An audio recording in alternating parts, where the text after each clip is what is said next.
Oke, ada kabar menarik nih.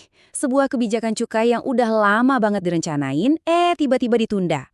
Nah, keputusan pemerintah ini langsung jadi angin segar buat salah satu raksasa di industri konsumer, Sido muncul. Yuk kita bedah bareng apa sih yang sebenarnya terjadi dan segede apa dampaknya buat mereka. Jadi pertanyaannya simpel banget. Dengan ditundanya cukai baru ini, siapa sih yang paling senyum lebar?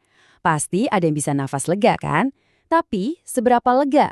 Dan apa artinya ini buat langkah mereka ke depan? Untuk jawab itu semua, kita akan langsung fokus ke satu nama, PT Sido Muncul, atau yang kita kenal dengan kode sahamnya, SIDO. Sebagai pemain utama, Sido ini jadi contoh yang pas banget buat kita lihat gimana satu kebijakan pemerintah bisa langsung berasa efeknya ke kantong perusahaan. Oke, pertama-tama mari kita pahami dulu perubahannya.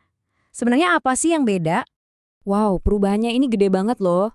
Rencana awalnya, cukai buat minuman berpemanis dalam kemasan atau MBDK itu bakal diterapkan mulai 2026. Terus rencana barunya? Ditunda!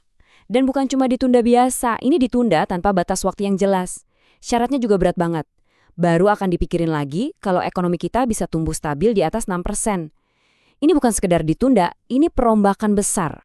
Jadi artinya apa buat para produsen? Gampangnya gini, hantu kenaikan biaya yang tadinya udah di depan mata, sekarang hilang dari radar. Setidaknya untuk beberapa waktu ke depan. Kalaupun mau diterapkan, paling cepat itu semester 2 2026. Dan itu pun kalau ekonomi kita lagi ngebut banget. Nah, disinilah ceritanya jadi makin menarik dan nyambung langsung ke Sido. Gimana berita ini mendarat di meja mereka? Buat Sido, ini tuh kayak berhasil ngeles dari peluru. Lini produk minuman mereka, yang pastinya pakai pemanis, sekarang jadi aman dari beban cukai tambahan. Artinya, margin keuntungan di segmen itu nggak akan kepotong dalam waktu dekat. Lega banget kan? Tapi sebentar, biar kita ngerti gambaran besarnya, kita perlu bongkar dulu nih mesin uang Sido. Seberapa penting sih sebenarnya segmen minuman ini buat mereka? Apa ini segalanya? Dan ini dia yang menarik. Walaupun segmen makanan dan minuman itu gede, nyumbang 38%, ternyata itu bukan motor utama bisnis mereka. Tulang punggung Sido yang sebenarnya itu justru ada di segmen herbal dan suplemen yang ngasilin hampir 60% dari total pendapatan. Nah, ini poin kuncinya. Bisnis inti Sido ini sifatnya defensif. Maksudnya defensif itu gimana? Gini deh, bayangin aja, bahkan waktu orang lagi irit-iritnya, kalau masuk angin ya tetap aja beli tolak angin. Permintaannya itu stabil, nggak terlalu goyang sama naik turunnya ekonomi. Artinya, margin keuntungan mereka juga lebih aman. Oke, teorinya sih kedengarannya bagus ya. Sekarang, yuk kita lihat angkanya, beneran nggak sih kinerja keuangan mereka mendukung cerita ini? Kalau kita tarik data 9 bulan pertama di tahun 2025, kelihatan banget ada tren pemulihan yang solid. Coba kita bedah satu-satu. Pertama, pendapatan mereka naik 4% dibanding tahun lalu. Artinya, makin banyak produk mereka yang laku di pasaran. Dan ini bukan cuma soal penjualan doang ya. Laba kotornya juga ikutan naik 4%. Ini nunjukin kalau mereka tetap efisien dalam produksinya. Nah, ini yang paling penting buat para investor. Laba bersihnya tumbuh 5%. Ini sinyal yang positif banget, nunjukin kalau perusahaannya sehat. Eits, tapi tunggu dulu. Gambaran setahunan ini belum cerita semuanya.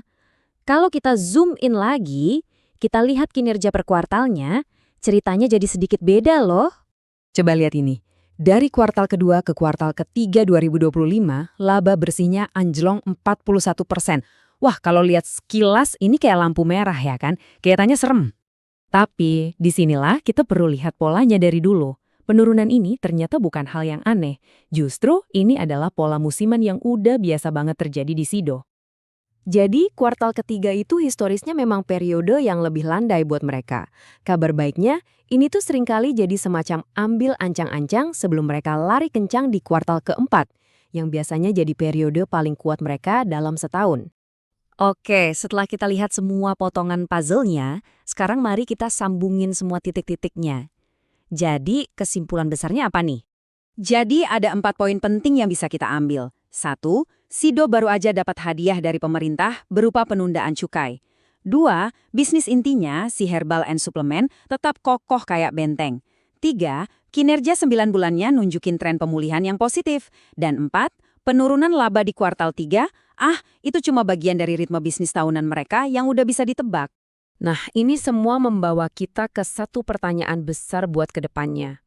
Dengan satu beban besar yang sekarang disingkirkan dari pundak mereka, seberapa kencang Sido bisa ngegas di sisa tahun ini dan tahun-tahun berikutnya? Ini pertanyaan yang menarik banget buat kita pantau bareng-bareng.